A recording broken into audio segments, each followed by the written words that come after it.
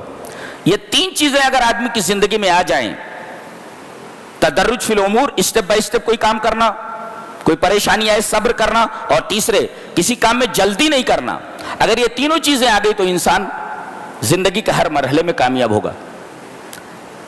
بتایا جا رہا ہے کہ جب اللہ زمینوں اور آسمانوں کو بنا رہا تھا، یہ زمین اور آسمان نہیں بنے تھے، تو اس کا عرش کہاں تھا؟ اس کا جواب دیا جا رہا ہے یہ زمین اور آسمان بنے نہیں تھے، اللہ ان کو بنا رہا تھا، تو پھر اللہ کا عرش کہاں تھا؟ بولے وَكَانَ عَرْشُهُ عَلَى الْمَاءِ، اس کا مطلب ہے کہ عرش سے پہلے پانی بنایا گیا ہے، اور پانی کے اوپر اللہ کا عرش۔ کچھ لوگوں نے یہ لکھا ہے کہ جانتے ہیں پانی کے اندر اللہ تبارک و تعالیٰ نے انسان کو پاک کرنے کا جو مادہ رکھا ہے، پاک کرنے کی صلاحیت رکھی ہے۔ کیوں؟ اس لیے کہ یہ عرش سے ٹچ تھی، یہ پانی عرش سے ٹچ تھا، یہ جس پر اللہ تبارک و تعالیٰ مستوی ہے، تو گویا کہ عرش سے ٹچ تھا یہ پانی، تو اللہ تبارک و تعالیٰ نے اس پانی کو طاہر بنا دیا کہ اس سے ہر ناپاکی دور ہو جائے، گندگی دور ہو جائے۔ تو جب اللہ زمینوں اور آسمانوں کو بنا رہا تھا، سوال پیدا ہوا تھا کہ عرش کہاں تھا؟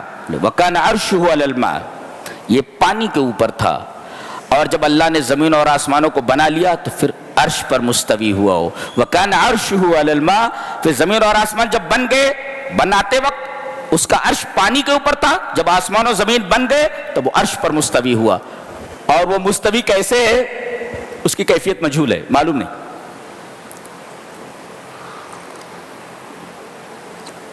یہ کائنات کیوں بنی ہے؟ بعض لوگ کہتے ہیں اللہ نے یہ کائنات اپنے کسی پیارے کی وجہ سے بنایا ہے، ایسا نہیں۔ کہتے ہیں لولاک لما خلقت الافلاک، اے میرے حبیب تم نہ ہوتے تو میں کائنات کو بناتا ہی نہیں۔ یہ حدیث موضوع ہے، من گھڑت ہے۔ یہ پتہ یہ چلا کہ اللہ تعالیٰ نے یہ کائنات اپنے کسی پیارے کی وجہ سے نہیں بنایا ہے، بلکہ اپنی عبادت کے لیے بنایا ہے، تاکہ لوگ اللہ کی عبادت کریں۔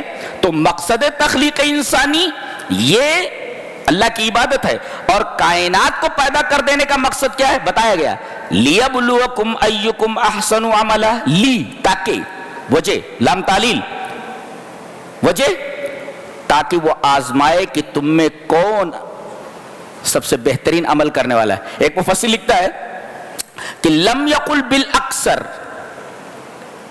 اللہ نے کہا کون اچھا عمل کرنے والا ہے، یہ نہیں کہا کون زیادہ عمل کرنے والا ہے۔ اس پر تبصرہ کرتے ہوئے کہتا ہے لم یقل بالاکثر لأن العبرۃ بالاحسن لا بالاکثر، اس لیے کہ اعتبار اللہ کی نگاہ میں اچھی چیز کا ہے، کثیر چیز کا نہیں ہے۔ اللہ کے نزدیک جو چیز پیش کرو اللہ کے حضور وہ اچھی ہونی چاہیے، حسین ہونی چاہیے۔ اللہ تبارک و تعالیٰ نے اس لیے کائنات کو بنایا ہے تاکہ تم اچھا عمل کرو، یہ نہیں کہا کہ تم بہت زیادہ عمل کرو، عمل اچھا ہونا چاہیے، کثرت کا اعتبار نہیں ہے، اچھے ہونے کا اعتبار ہے۔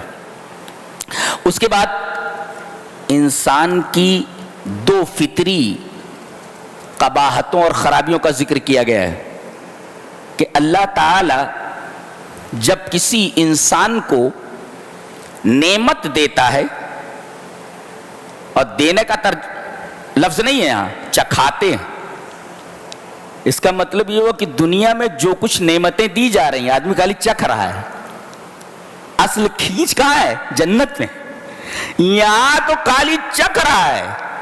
اللہ فرما رہا ہے جتنی نعمتیں دی جا رہی ہیں وہ چکھنے کے درجے میں ہیں، گویا یہ دنیا آخرت کا شو روم ہے، خالی اصل نعمتیں وہاں پر ہیں، وہ خالی شو روم ہے، بس دیکھ لو آپ، اصل نعمتیں جنت کے اندر ہیں۔ تو چکھنا وَلَئِنْ أَذَقْنَاهُ، ذوق مانے چکھنا، ہم چکھا دے رہے، جتنی بھی نعمت آپ کو دنیا میں مل جائے وہ چکھنے کے درجے میں ہے، اصل کھینچ کہاں ہے؟ کھانا کہاں ہے دبا کر کے؟ جنت کے اندر ہے، یہاں آپ چکھ رہے ہیں۔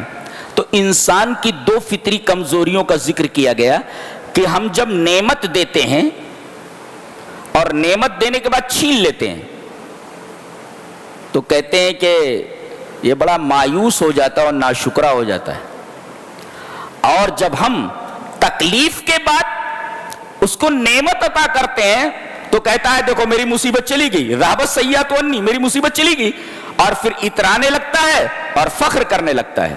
ابھی دیکھو دو خرابیاں ذکر کی گئی۔ آدمی کو سوچنا چاہیے کہ جس نے نعمت دے کر کے چھینا ہے وہ دوبارہ بھی دے سکتا ہے۔ بھئی دیا تھا نا، تو دے کر کے اگر چھین لیا تو دوبارہ دے سکتا ہے، اور اگر دیا ہے تم کو تو دوبارہ چھین بھی سکتا ہے،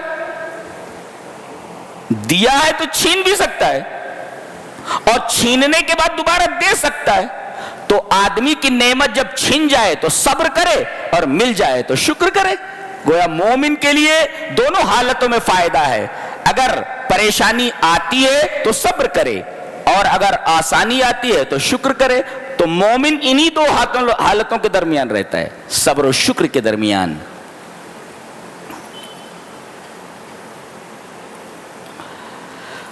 اس کے بعد حضرت نوح علیہ السلام کا واقعہ بیان کیا جا رہا ہے۔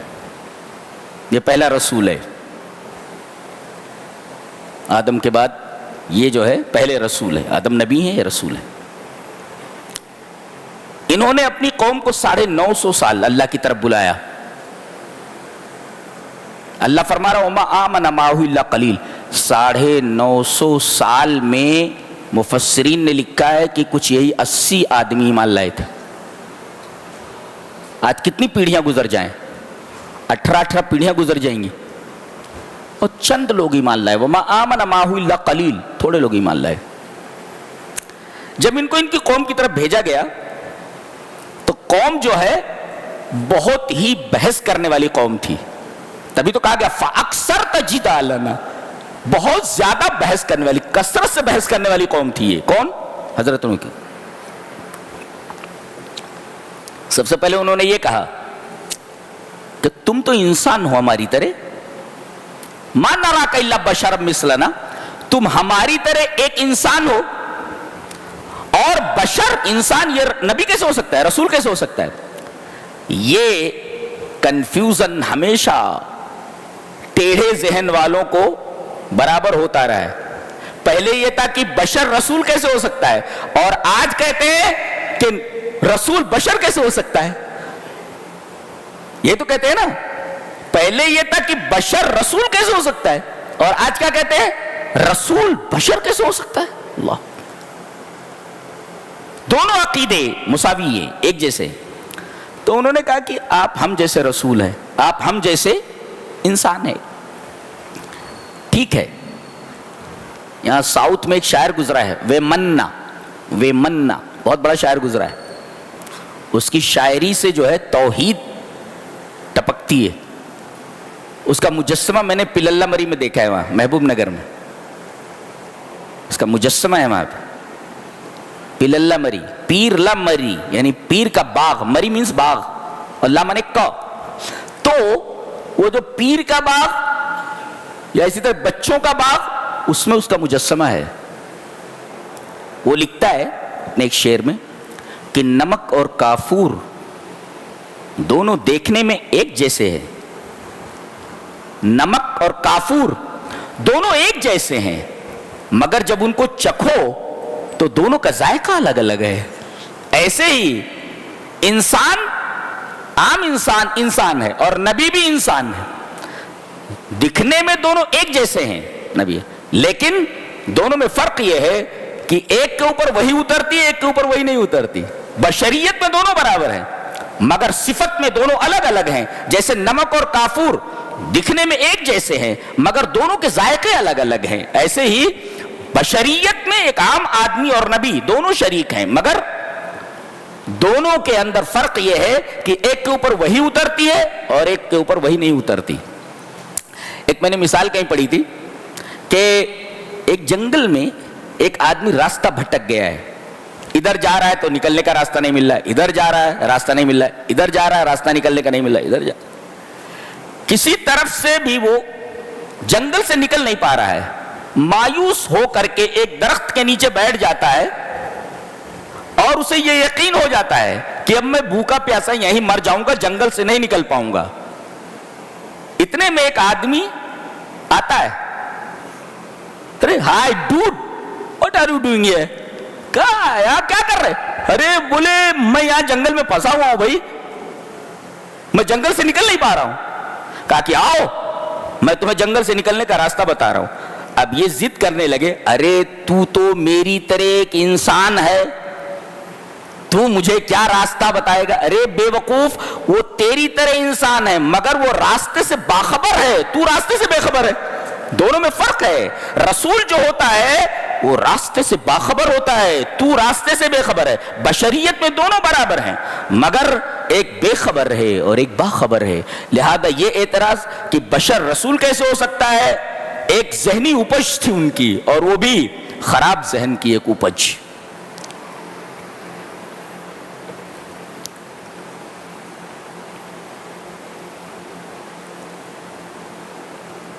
جواب دیا گیا کہ ٹھیک ہے، تم بھی انسان ہو، ہم بھی انسان ہیں، لیکن قال یا قوم ارائیتم ان کنت علی بینۃ من ربی، میرے رب کی طرف سے مجھے دلیل ملی ہے، وآتانی رحمۃ من عنده، اپنی طرف سے اس نے مجھے رحمت این نبوہ، سب سے بڑی رحمت نبوت ہے، تو نبوت عطا کی ہے مجھے اور دلیل دی ہے۔ یہ دیکھیے، تو یہ ضروری نہیں کہ آدمی رسول ہونے کے لیے بشر ہو، ضروری یہ ہے کہ آدمی کے پاس دلیل ہو اللہ کی طرف سے اس کی رسالت کے اوپر۔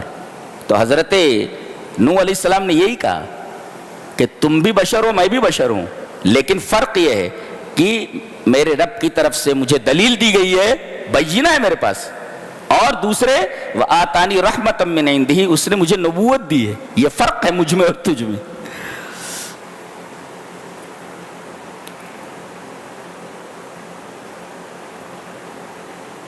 فرمایا گیا یہ جو رحمت اور نبوت ہے یہ کسی کو زبردستی نہیں دی جاتی، کسی کو بس تھوپا نہیں جاتا اگر آدمی اسے ناپسند کر رہا ہے۔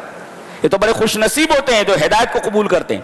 انلزمکموہا، ہم تمہارے سر پر اسے ڈال دیں، وانتم لہا کارہون، اور تم اس کو ناپسند کرتے ہو۔ تو یہ رحمت، یہ نبوت، یہ ایسی چیز نہیں ہے کہ زبردستی تمہارے سر پر رکھ دی جائے، قبول کرنا ہو تو قبول کرو، منہ جاؤ۔ یہ ہے انلزمکم وانتم لا کارہون، ہم لازم کر دیں، تمہارے سر پر ڈال دیں، اس کو تھوپ دیں تمہارے اوپر۔ یہ تھوپنے والی چیز نہیں ہے، قبول کرنا ہو تو کرو۔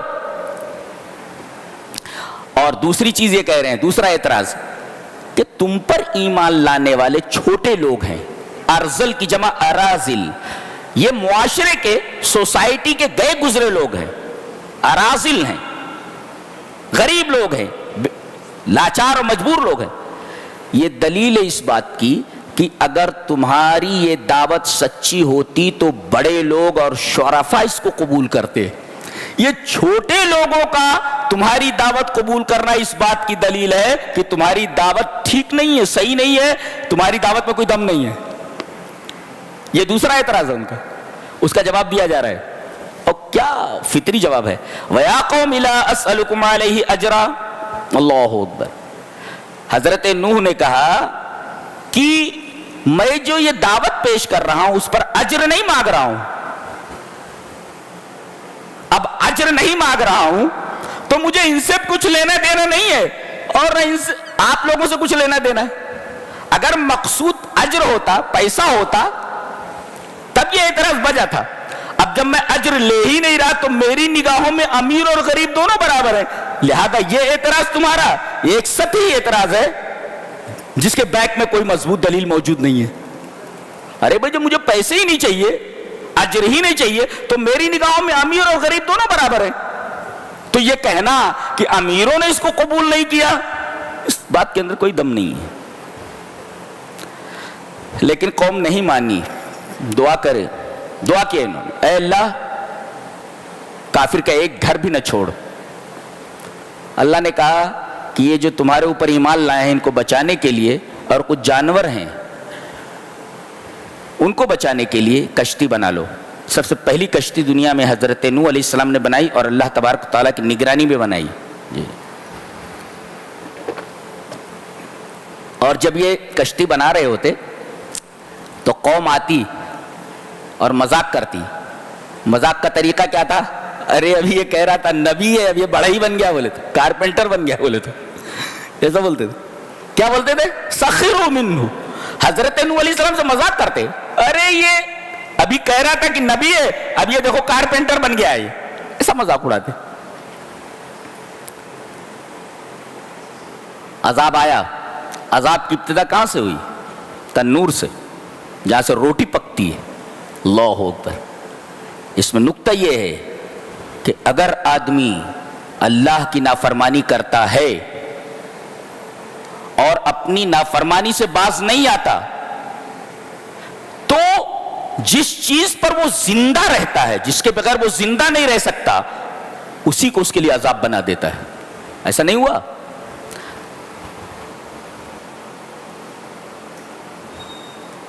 وَأَمَّا عَادٌ فَأُهْلِكُوا بِرِيحٍ صَرْصَرٍ عَاتِيَةٍ. یہ حضرت ہود علیہ السلام کی قوم ہے جن کا بیان آگے ہے. جب ہود کی قوم نے نبی کی دعوت پر لبیک نہیں کہا، جب عذاب آیا تو جانتے ہیں کس چیز کو عذاب بنا دیا گیا؟ ہوا کو. دیکھیے ہوا کے اوپر مدار حیات ہے. اگر ہوا نہ ملے تو آدمی زندہ نہیں رہ سکتا. ہوا کے بغیر، کھانے کے بغیر تو 2-4 روز زندہ رہ سکتا ہے، لیکن ہوا کے بغیر آدمی زندہ نہیں رہ سکتا. اس پر مدار حیات ہے. اللہ تعالیٰ نے اسی اہم چیز کو، انسان کی بنیادی ضرورت کو نافرمانی کرنے پر عذاب بنا دیا. صرف اتنا کہا کہ اپنی اسپیڈ بڑھا دے. اسپیڈ بڑھ گئی، پوری کی پوری قوم تباہ و برباد کر دی گئی اسی ہوا کی وجہ سے جی. تو یہ عذاب تنور سے آیا جس سے آدمی روٹیاں کھاتا ہے، جس سے غذا حاصل ہوتی ہے. اللہ تبارک و تعالیٰ نے تنور کو عذاب بنا دیا. وہیں سے عذاب کی شروعات ہوئی اور پانی بڑھتا گیا. کشتی میں سارے لوگ بیٹھ گئے جتنے بھی ایمان لائے تھے، اور وہ جانور جو پانی میں زندہ نہیں رہ سکتے، یہ سوچو، جو جانور پانی میں زندہ نہیں رہ سکتے تھے ان کو ان کے جوڑے جوڑے نر اور مادہ کشتی میں سوار کر لیے گئے اور کشتی چل رہی ہے. موجیں کیسی ہیں؟ وَهِيَ تَجْرِي بِهِمْ فِي مَوْجٍ كَالْجِبَالِ. پہاڑ کی طرح موجیں ہیں. موجیں ہیں جیسے پہاڑ. اتنا بڑا طوفان آیا تھا. کشتی جا رہی ہے. اس میں ایک نکتہ بڑا اچھا بیان کیا ایک مفسر نے کہ جب کشتی تیار ہو گئی اور تنور ابل پڑا، عذاب کی شروعات ہو گئی، تو آپ نے کہا جلدی جلدی آ جاؤ. سارے لوگ جو ایمان لائے تھے وہ جلدی جلدی کشتی میں آ کر کے بیٹھ گئے، اور جانوروں کو ایک دفعہ کہا تو سارے جانور آ کر کے بیٹھ گئے. ایک مفسر نے کہا کہ 950 برس تک انسانوں کو بلایا لیکن انسان نہیں آئے. ایک بار کہنے پر سارے جانور آ گئے. تو کبھی کبھی ایسا ہوتا ہے کہ انسان جانوروں سے بھی گیا گزرا ہوتا ہے. تبھی تو کہا گیا بلہم اضل، یہ جانوروں سے بھی گئے گزرے ہیں. اللہ تبارک و تعالیٰ نے کئی بار یہ فرمایا کہ کبھی کبھی جانور جو ہوتا ہے وہ انسانوں سے اچھا ہوتا ہے، اچھا ہوتا ہے، اور انسان جانوروں سے بھی گیا گزرا ہوتا ہے. اور دوسرا نقطہ یہ بیان کیا، چڑھو وقال ارکبوا فیہا بسم اللہ مجریہا ومرساہا ان ربی لغفور رحیم فرمائیے. بہت عجیب و غریب نقطہ ہے. ان ربی لغفور رحیم. کہا کہ غور سے سن رہے ہو نا، کشتی میں سوار ہو جاؤ. وقال ارکبوا فیہا، کیسے؟ بسم اللہ مجریہا، یہ اللہ کے رحم سے، اللہ کے نام سے چلتی ہے. وہ مرساہا، اللہ کے نام سے ٹھہرتی ہے. یہ جب بھی آپ موٹر سائیکل اسٹارٹ کریں، یہ آیت کریمہ آپ کے ذہن میں ہونی چاہیے. کار اسٹارٹ کریں تو آپ کے ذہن میں آیت کریمہ ہونی چاہیے کہ ہر سواری اللہ کے حکم سے چلتی ہے اور اللہ کے حکم سے رکتی ہے. اگر آپ جا رہے ہیں کار میں، بریک فیل کر دے اللہ تبارک تعالیٰ تو گاڑی بھی گئی، آپ بھی گئے. گویا ہمیشہ آپ اللہ کی نگاہ میں ہیں. جو بھی گاڑی، جو بھی سواری چلتی ہے وہ اللہ کے نام سے چلتی ہے اور اللہ کے نام سے رکتی ہے. لہذا یہ آیت کریمہ جب بھی آپ کسی سواری پر سوار ہوں برابر نگاہ میں رہنی چاہیے کہ کبھی بھی کچھ بھی ہو سکتا ہے. وقال اركبوا فيها بسم الله مجريها ومرساها ان ربي لغفور رحيم. ان ربی لغفور رحیم جو کہا گیا کہ اس میں سوار ہو جاؤ، بدبخت لوگوں کے اوپر تو آج رحم نہیں ہوگا. تم لوگ کشتی میں آ گئے ہو اس لیے کہ اللہ غفور رحیم ہے، تمہیں ایمان کی دولت دی ہے. سامنے بیٹا ڈوبتا نظر آیا، کافرین ڈوب رہے ہیں، سامنے بیٹا ڈوبتا نظر آیا، کبھی نیچے جا رہا ہے کبھی اوپر آ رہا ہے. حضرت نوح علیہ السلام نے دیکھا اس کو، گھبرا گئے. بیٹا کتنا بھی نافرمان ہو، باپ کا دل اسے تکلیف میں دیکھ کر مطمئن نہیں رہ سکتا، اس کا دل تڑپ اٹھتا ہے.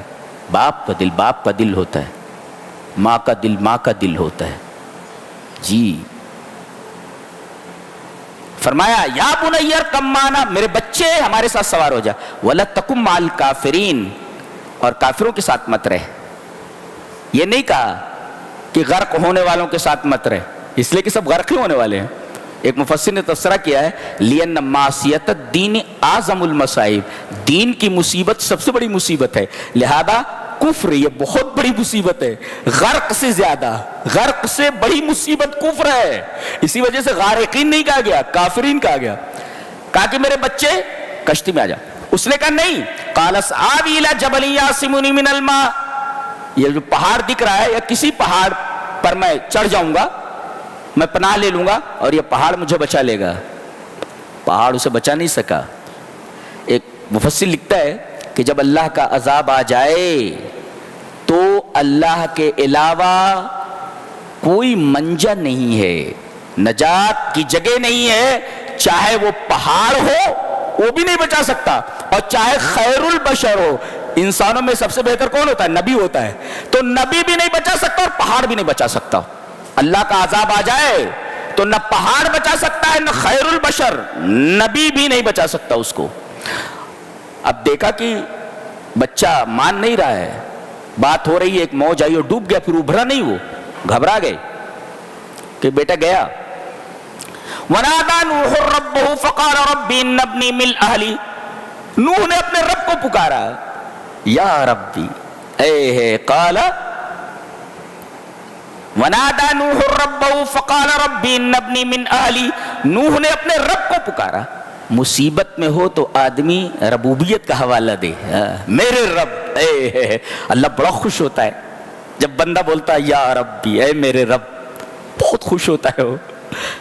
اے ہے بیٹا ڈوب گیا، باپ کا دل تڑپ اٹھا. اللہ فرماتا ہے میرا نوح تڑپ اٹھا اور پکارا ہے میرے رب ان ابنی من اہلی، میرا بیٹا میرے اہل میں سے ہے. جانتے جواب کیا ملا؟ جواب کیا ملا؟ قال یا نوح انہ لیس من اہلک، یہ تیرے اہل میں سے نہیں ہے، جو میرا نہیں وہ تیرا نہیں. جی فلا تسألنی ما لیس لک بعلم انی اعیذک ان تکون من الجاہلین. اللہ، یہ ڈانٹ ہے ایسے نبی کو جو 950 برس تک اللہ کی توحید کی دعوت لوگوں کو دیتا رہا. ایک ریکویسٹ نہیں مانی گئی، ایک ریکویسٹ نہیں مانی گئی، اور سوال کیا تو ڈانٹ پڑی. انی اعیذک ان تکون من الجاہلین، میں تجھے نصیحت کر رہا ہوں کہ جاہلوں میں سے مت ہو جا. ایک نبی کو ڈانٹ پڑ رہی ہے. کوئی پیر بچا لے گا، کوئی بابا بچا لیں گے، یا نبی نہیں بچا پا رہا ہے. ریکویسٹ کر رہا ہے تو ریکویسٹ رد کر دی جا رہی ہے. نبی نہیں بچا سکا ہے، بابا بچا لیں گے مصیبت سے.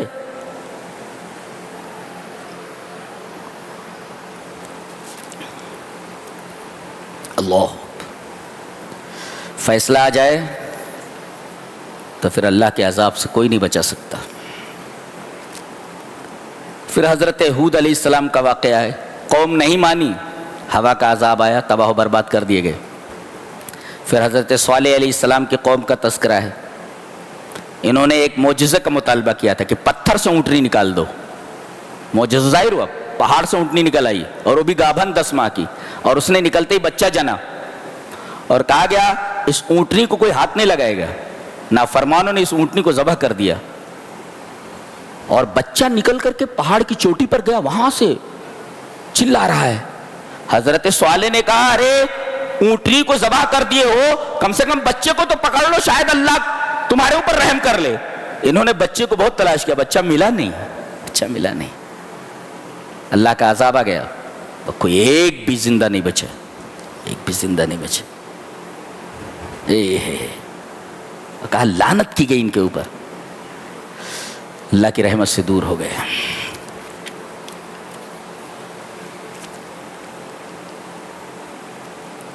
اونٹنی کو جس دن ذبح کیا, کہا کہ 3 دن مزے کر لو, جو کھانا ہو کھا لو, جو کرنا ہو کر لو. تمتعوا فی دارکم 3 ایام, only 3 days, 3 دن رہ. ذالک وعد غیر مکذوب, ایسا وعدہ ہے جسے جھٹلایا نہیں جا سکتا. اب تم عذاب کی لپیٹ میں آنے والے ہو اور تباہ ہو گئے. اللہ, عذاب کیسا تھا؟ چیخ ماری, کانوں کے پردے پھٹ گئے, جو جہاں تھا وہیں مر گیا ہو. وَأَخَذَ الَّذِينَ ظَلَمُوا الصَّيْحَةُ فَأَصْبَحُوا فِي دَارِهِمْ جَاثِمِينَ. ایک چیخ آئی, اللہ تعالیٰ نے کسی فرشتے کو حکم دیا چیخ مار. اس نے اتنی زور سے چیخ ماری کہ ان کے کانوں کے پردے پھٹ گئے. جاسمین, جاسمین کا مطلب ہے لزیم مکانہ فلم یبرح, جو جہاں تھا وہیں رہ گیا. کھڑا تھا کو کھڑا مر گیا, بیٹھا تھا بیٹھا مر گیا, سویا تھا سویا مر گیا, کسی کو سنبھلنے کا موقع نہیں دیا گیا. اس کے بعد حضرت ابراہیم کا واقعہ ہے. لوط علیہ السلام کی بستی کو الٹنے کے لیے فرشتے نکلے, اللہ نے بھیجا. تو پہلے چچا کے پاس آئے, حضرت ابراہیم کے پاس. یہ لوط یہ حضرت ابراہیم کے بھتیجے ہیں, یہ چچا ہیں. اب آئے,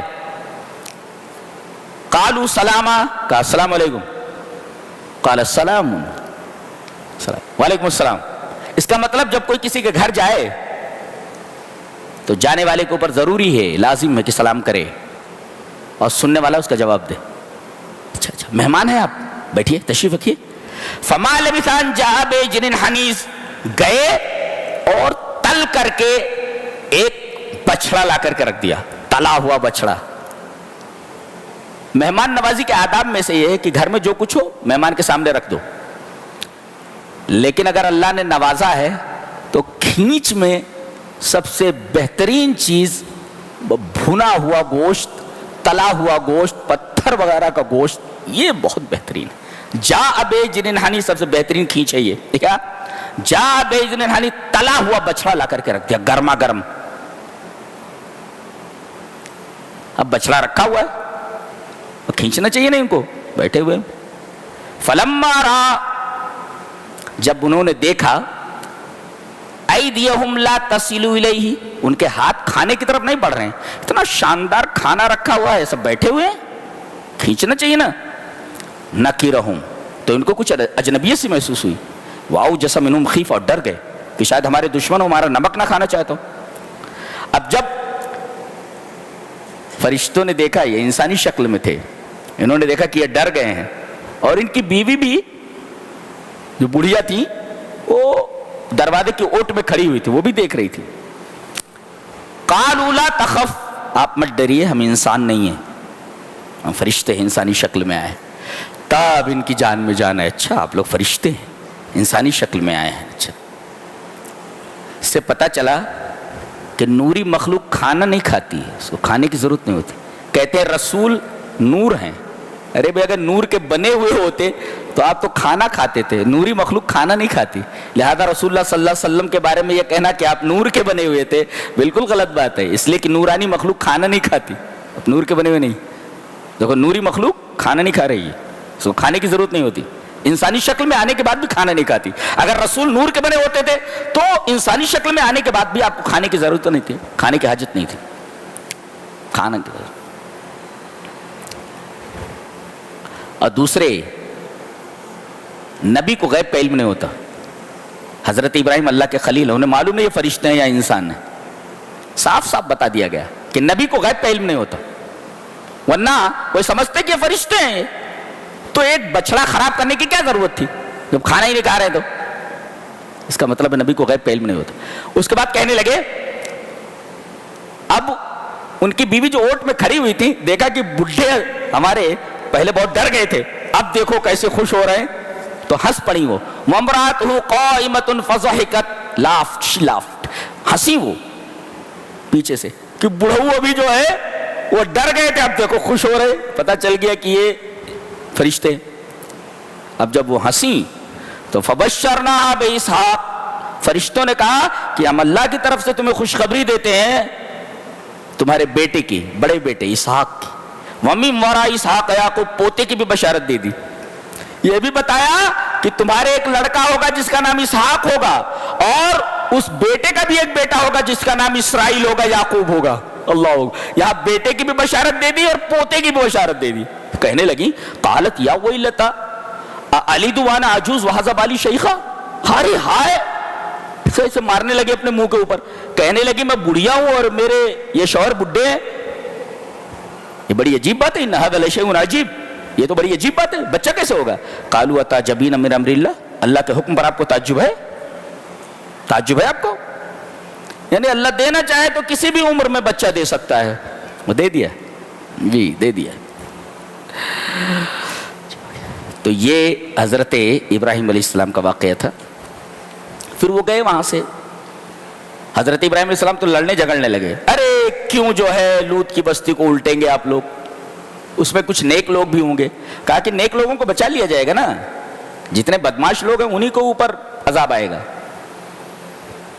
اور پھر عذاب آیا، بستی کو اٹھا لیا گیا اور سب تل پٹ کر دیا گیا، کوئی زندہ نہیں بچا، الٹا کر دیا، الٹا کام کرتے تھے، بستی کو الٹ دیا گیا۔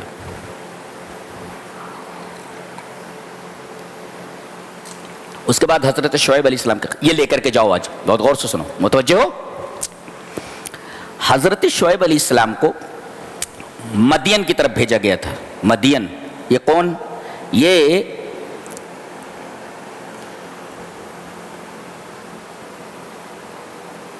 ایک شخص تھے، غالباً یہ حضرت آدم کے ایک بیٹے ہیں، مدین، انہی کے نام پر یہ شہر بسایا گیا تھا، مدین۔ اسی شہر کی طرف حضرت شعیب کو بھیجا گیا۔ یہ قوم کافر تو تھی، ایک خرابی اور تھی، یہ پیسہ پورا لیتے تھے، تول کم دیتے تھے۔ یہ پورا دیکھ لیتے ہیں کہ اللہ تبارک و تعالی نے ان کے بارے میں کیا بات کہی۔ کہا کہ تول کو کم مت کرو۔ ان کی یہ جو حالت یہاں بیان کی گئی ہے، یہاں سے لے کر پوری آیات کے اندر ایک مفسر نے اتنا شاندار نقطہ بیان کیا ہے کہ ایک آئیڈیل دائی جو ہوتا ہے، ایک آئیڈیل عالم کون ہوتا ہے؟ جس کے اندر 5 صفتیں ہوں، بالکل آئیڈیل ہوتا ہے وہ۔ کیا کیا چیزیں ہونا بتایا گیا؟ ان کنت علی بینۃ من ربی، آئیڈیل دائی کون؟ آئیڈیل عالم کون؟ جو دلیل سے بات کرے، علی بینۃ من ربی، دلیل سے بات کرے۔ ایک، ورزقنی منہ رزقا حسنا، اور مالی اعتبار سے فائنینشلی مضبوط ہو۔ غریب مولوی کی بات کوئی نہیں سنتا، جی جی، تو فائنینشلی مضبوط ہونا چاہیے۔ ورزقنی منہ رزقا حسنا، تو آئیڈیل دائی کے اندر 5 صفات ہونی چاہیے۔ پہلی، بات کرے تو دلیل کے ساتھ۔ دوسرے، ورزقنی منہ رزقا حسنا، فائنینشلی مضبوط ہو۔ اور تیسرے، وما اريد ان اخالفكم الى ما انهاكم عنه، اس کی گفتار اور اس کا کردار دونوں ایک جیسا ہو۔ وہ کہہ رہے ہیں کہ بھائی میں منع کرتا ہوں کہ بھائی ڈنڈی مت مارو، میں تو نہیں مار رہا نا، میں ڈنڈی نہیں مار رہا، لیکن میرے پاس بھی پیسہ ہے، تم حرام سے کما رہے ہو، میں حلال سے کما رہا ہوں، تم سے کم پیسہ میرے پاس تھوڑی ہے، ایسا بول رہے ہو، تم سے کم پیسہ میرے پاس تھوڑی ہے، لیکن میں جس چیز سے منع کر رہا ہوں اس چیز کو میں کر نہیں رہا ہوں۔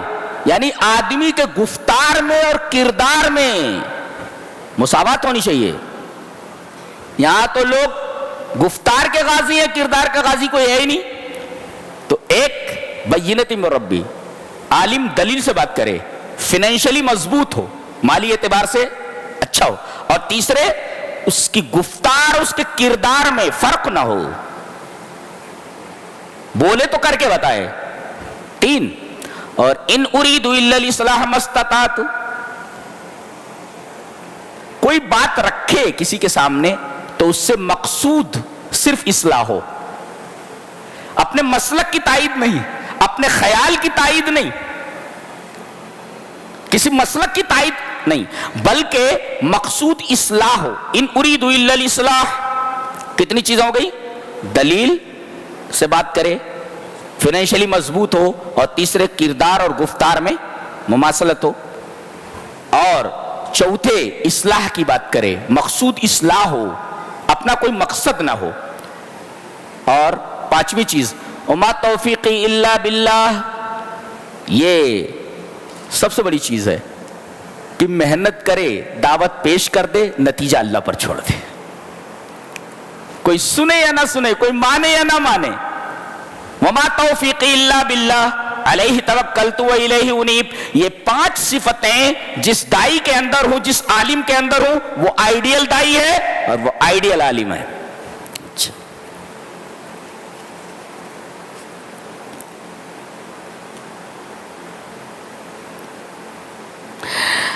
اس کے بعد یہ بیان فرمایا گیا کہ 3 چیزیں اگر انسان کی زندگی میں آ جائیں تو انسان کامیاب ہے. کیا؟ ایک تو استقامت. استقامت یعنی کام کو مستقل کرتا رہے، استمرار. کوئی مانے یا نہ مانے. نوح علیہ السلام کی مثال سامنے ہے، استمرار 950 سال تک بلاتے رہے. استقامت اس کو کہتے ہیں، جمع رہے اس کے اوپر. وَلَا تَطْغَوْا.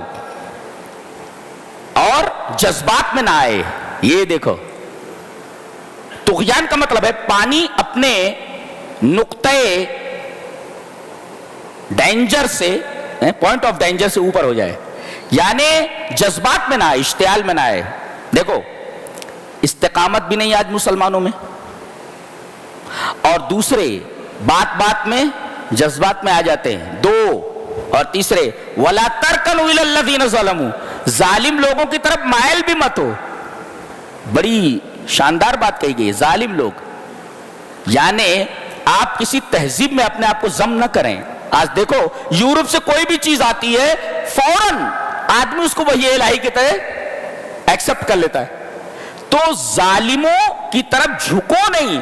ظالموں کی بات ماننا تو گناہ ہے ہی، ظالموں کی طرف جھکنا بھی بہت بڑا گناہ ہے. ہم کتنا جھکے ہوئے دیکھو. ہم نے ان کی پوری تہذیب اپنے اندر سمو لی، ہم ان کی تہذیب میں ضم ہو گئے ہیں، جبکہ کہا گیا ظالموں کی طرف مائل بھی مت ہو.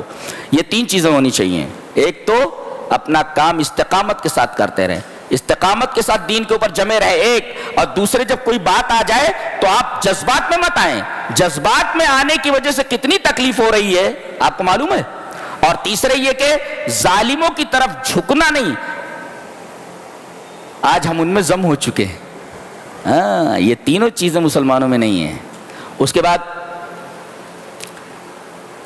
ان نبیوں کے واقعات بیان کرنے کے بعد ایک بڑی پیاری بات کہی گئی، بہت غور سے سنو. کہا گیا کہ یہ جو ہم واقعات بیان کر رہے ہیں وَكُلًّا نَقُصُّ عَلَيْكَ مِنْ أَنْبَاءِ الرُّسُلِ، یہ جو رسولوں کے واقعات ہم بیان کر رہے ہیں، جانتے ہیں ان کا مقصد کیا ہے؟ مَا نُثَبِّتُ بِفُؤَادِكَ، تاکہ تمہارا دل مضبوط ہو. اس سے ایک مفسر نے کہا ہے جب حالات بہت خراب ہو جائیں اور ایسا لگے کہ مسلمانوں کے اوپر ظلم و ستم کے پہاڑ توڑے جا رہے ہیں اور بہت پریشان ہو رہے ہیں، حالات بہت خراب ہو گئے ہیں، تو پھر دل مضبوط کرنے کے لیے انبیاء کے واقعات پڑھے جانے چاہیے تاکہ دل مضبوط ہو. اس لیے کہ اللہ فرما رہا ہے ہم جو انبیاء کے واقعات بیان کر رہے ہیں اس کا مقصد ہے کہ آدمی کا دل مضبوط ہو. پھر حضرت یوسف علیہ السلام کا واقعہ ہے، سورہ یوسف. انہوں نے خواب دیکھا اور باپ سب سے زیادہ محبت کرتا تھا ان سے. حضرت یعقوب سب سے زیادہ محبت کرتے تھے حضرت یوسف سے. انہوں نے خواب بیان کیا، اپنا خواب دیکھا کہ یا ابتی، میرے ابا، میں نے 11 ستاروں کو اور چاند اور سورج کو سجدہ کرتے ہوئے دیکھا ہے. قال یا بنی لا تقصص رؤیاک علی اخوتک، اپنے بھائیوں کو یہ خواب بیان مت کرنا. فیکیدوا لک کیدا، یہ تیرے خلاف سازشیں کرنے لگیں گے. اس سے ایک مفسر نے بڑا اچھا نقطہ بیان کیا کہ بعض حاسد ایسے ہوتے ہیں کہ آپ کی نعمتوں کے اوپر تو حسد ہوتا ہی ہے، آپ کے اچھے خواب پر بھی انہیں انتہائی جلن ہوتی ہے کہ اچھا خواب کیوں اس نے دیکھا۔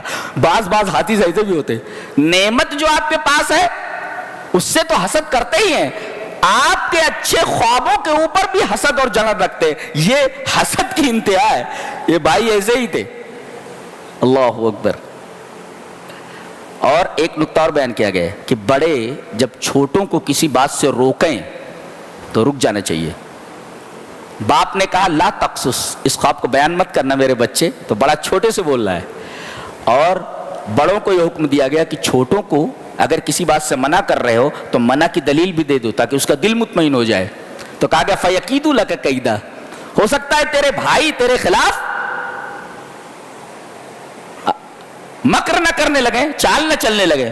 تو دیکھو چھوٹوں کو اگر بڑے نصیحت کریں تو بڑوں کی نصیحت کو مان لینا چاہیے چھوٹوں کو، اور بڑوں کو چاہیے کہ اس کی دلیل دے دیں تاکہ چھوٹا مطمئن ہو جائے کہ کیوں منع کیا جا رہا ہے۔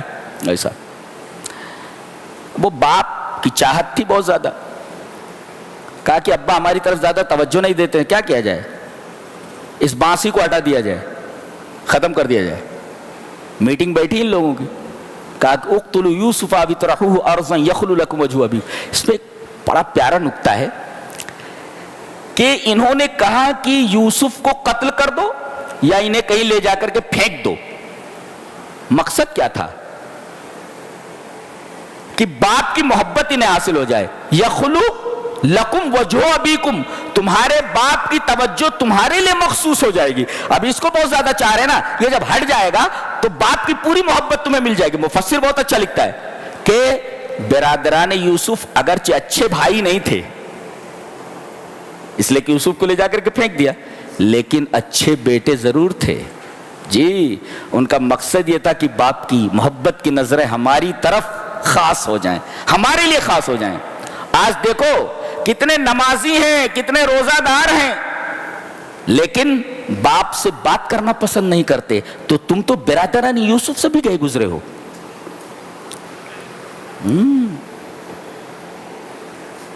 یہ بیان کیا گیا، ان کا مقصد باپ کی محبت کو حاصل کرنا تھا۔ بہرحال بہلا پھسلا کر کے لے گئے اور کنویں میں ڈال کر کے آ گئے، اور کرتا نکال لیا ان کا، اور اسے ایک بھیڑ ذبح کر کے اس کے خون میں لت پت کر کے شام میں آئے۔ کہتے شام میں کیوں آئے؟ مفسر بولتا ہے، کہتے شام میں اس وقت اس وجہ سے آئے، نہیں تو آ سکتے تھے، زیادہ دور نہیں تھا وہ کنواں اور وہ فیلڈ جہاں پر یہ لوگ جاتے تھے، تاکہ جب یہ جھوٹ بولیں تو باپ چہرے سے ان کے جھوٹ کو پکڑ نہ لے۔ ایک محقق کہتا ہے کہ قتل ایک ایسا جرم ہے، قتل ایک ایسا جرم ہے یا گناہ یا جھوٹ ایسا جرم ہے کہ آدمی بولنے لگے کہ اس کے چہرے سے پتہ چل جاتا ہے جھوٹ بول رہا ہے۔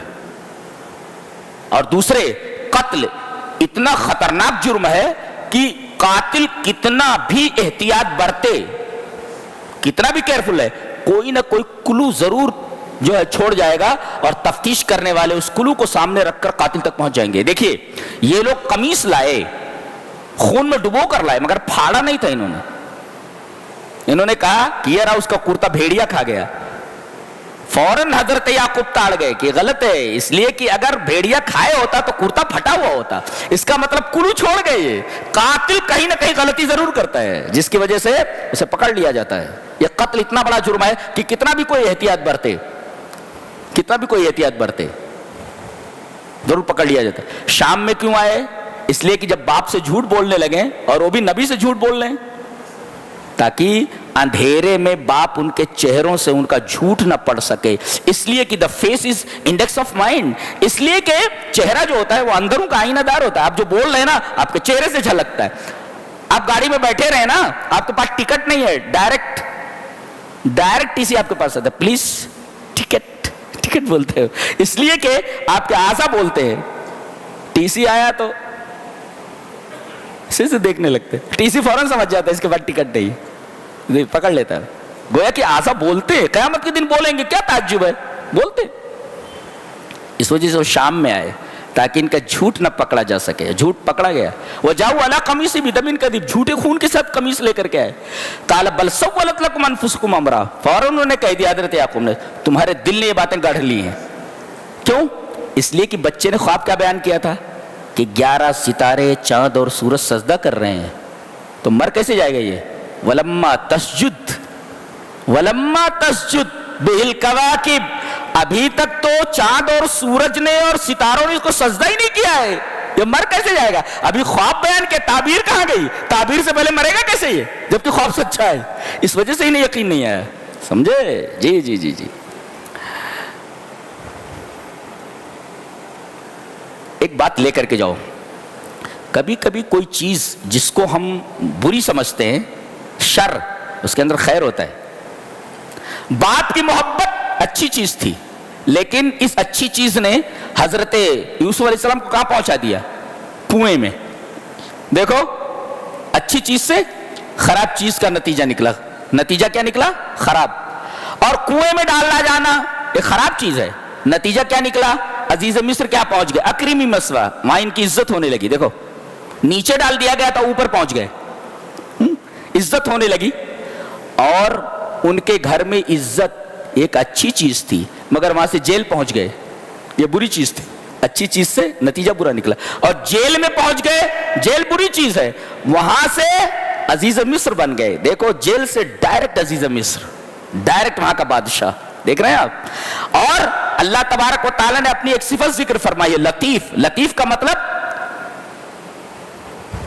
من یعلم بخفائی الامور ودقائقها وغوامضها, کہ جو ایسی چیزوں کو جانتا ہے جو انتہائی باریک ہوتی ہیں, انسان کی نگاہ اس کے اوپر نہیں جاتی. بظاہر ہم سمجھ رہے وہ کنویں میں پہنچ گئے, لیکن اللہ یہ کہہ رہا ہے کہ اب یہ مصر کی بازار میں جانے والا, مصر میں جانے والا. دیکھو, اللہ تبارک و تعالیٰ کی صفت لطیف کا پورا یہ واقعہ مظہر ہے. جی, اب وہاں پہنچے, کہتے ہیں کہ جب اس نے گناہ پر آمادہ کرنا چاہا, آمادہ نہیں ہوئے, بھاگے. اب یہ پیچھے دوڑی, حالانکہ جب لائی تھی تو تمام دروازے بند کر دیے تھے. وغلقت الابواب, تمام دروازے بند کر دیے. گناہ کا پورا سامان موجود ہے, کوئی دیکھنے والا نہیں ہے.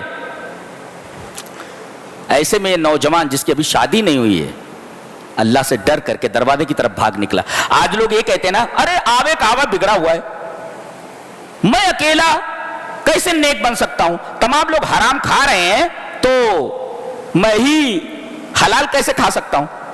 یہ شعیب علیہ السلام کی قوم کا مزاج ہے. انہوں نے جب حضرت شعیب بار بار کہتے تھے کہ حرام مت کھاؤ, یہ ناپ تول میں کمی مت کرو, تو کیا بولتے تھے؟ قالوا یا شعیب ما نفقہ کثیرا مما تقول, تیری باتیں ہماری سمجھ میں نہیں آتی. ایک مفسر نے لکھا ہے کہ علماء کی باتیں حرام خوروں کی سمجھ میں نہیں آتی. بہت اچھا لکھا ہے, بہت اچھا. وہ کہہ رہے ہیں کہ بھئی حرام مت کھاؤ, وہ کہہ رہے تیری بات ہماری سمجھ میں نہیں آ رہی ہے, تو حرام کھا رہے نا. ایک عالم بول رہا, نبی بول رہا ہے, اس کا مطلب حرام خوروں کو علماء کی بات سمجھ میں نہیں آتی. کیا بول رہا ہے پتہ نہیں کیا بول رہا ہے. بھاگے تو کہہ رہے اکیلا چنا کیا بھاڑ پھوڑ سکتا ہے؟ نہیں, گناہوں سے بچنے کے لیے تم بھاگ کر تو دیکھو دروازے کی طرف. دروازے کھلتے چلے گئے. تم بھاگ کر تو دیکھو, دروازے کھولنے والا اللہ ہے. تم پاکیزگی اختیار تو کرو, اللہ راستہ دینے والا ہے. تم حلال کمائی کی طرف بڑھو تو اللہ تبارک تعالیٰ حلال کے لیے دروازے کھولنے والا ہے. اکیلا آدمی بھاگ رہا ہے گناہ سے اور دروازے کھلتے چلے گئے, سارے دروازے بند تھے, دروازے کھلتے چلے گئے. تو تم حلال کی طرف بھاگو تو دروازے کھولنے کی ذمہ داری اللہ کے اوپر ہے, وہ حلال کے دروازے تمہارے لیے کھول دے گا. جی, یہ نقطہ ملا. اور پیچھے سے کرتا پھٹ گیا, پیچھے سے پکڑا اس نے. دیکھو قرآن بولتا ہے گنہگار یہ نہیں ہے, سامنے سے پھٹا ہوتا. اگر انہوں نے دست درازی کی ہوتی تو کرتا سامنے سے پھٹا ہوتا, پیچھے سے نہیں. فوراً گواہی دینے والے نے گواہی دیا کہ کرتا پیچھے سے پھٹا ہے تو یہ عورت مجرم ہے, دیکھا گیا تو پیچھے سے پھٹا ہے. قال انہ من کیدکن, یہ تمہارا مکر ہے, یہ عورتوں کا. ان کیدکن, لیکن مردوں کا مکر جو ہوتا ہے نا, چلو اس پر کل بحث کریں گے. مردوں کا مکر کتنا ہوتا ہے, مکر کتنے طریقے کا قرآن نے بیان کیا, کتنے لوگوں کا مکر ہوتا ہے, یہی بتا دیتا ہوں. ایک بحث بعد میں کریں گے. ایک ہوتا ہے مکر عورتوں کا, جس کو قید النساء. ایک مکر ہوتا ہے, ایک چال ہوتی ہے قید الکافرین, یہ بھی قرآن میں ہے, وما قید الکافرین الا فی ضلال, ان کا بھی قید ہوتا ہے. اور ایک ہوتا ہے قید الرجال, مردوں کا مکر اور مردوں کی چال ہوتی ہے. یہ 3 قسم کی چالیں ہیں, ان پر ہم کل انشاءاللہ بحث کریں گے. اور ان چالوں میں فرق کیا ہے.